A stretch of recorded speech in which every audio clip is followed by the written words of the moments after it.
Take a look at that. It's got a good crust on the top, and you said really we just let this cook for just a few minutes, but you were giving me a tip about the sear, and you move it around. Why do we do that? Yeah, so what you want to do, once you get your oil hot in the bottom of the pan, any protein, this works with the fish, it works great with steak, things like that as well.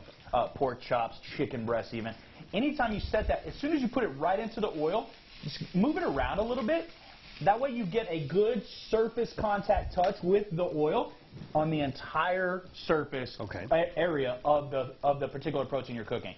Then, as soon as it releases on its own, you just have to give the pan just a little shake. See how they start to slide around? The larger piece obviously isn't quite sliding like we'd like it to, but the smaller pieces are ready to go. We just want to pull those out. So you'll see that. Look how beautiful that is. We've only cooked that once, and look how delicious the salmon already looks.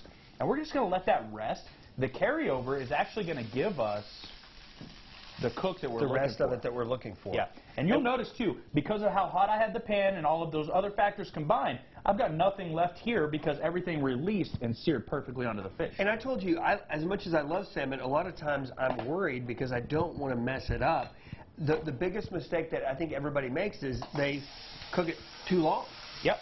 Absolutely. Overcooking really any kind of a protein, but particularly fish like salmon, is the ultimate faux pas, if you will. Definitely don't want to overcook anything. Always want to err on the side of undercooking. All right, very good. Now, all we're doing here is working on that warm salsa. So the components of the salsa, black bean and corn, right? We've got black bean, corn. These are actually roasted onions.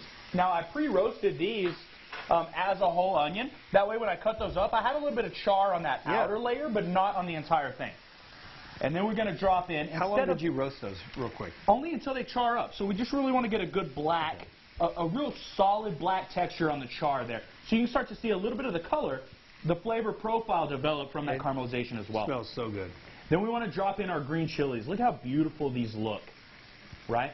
We roasted these, and then we just diced them up as well. So 3 of the ingredients we've already put in here, the corn, roasted, the onion, roasted, the green chili, roasted. Then we're going to put in a chipotle and adobo. Which is a roasted jalapeno, right? A roasted pepper. Yeah, it's a chipotle pepper, but it's got a good roasted flavor. We just want to put a little bit of that in, and that's going to be, as soon as all that warms and kind of melds together, the topping for our salmon. All right, perfect. We're going to take a quick break. We'll finish up the recipe after this.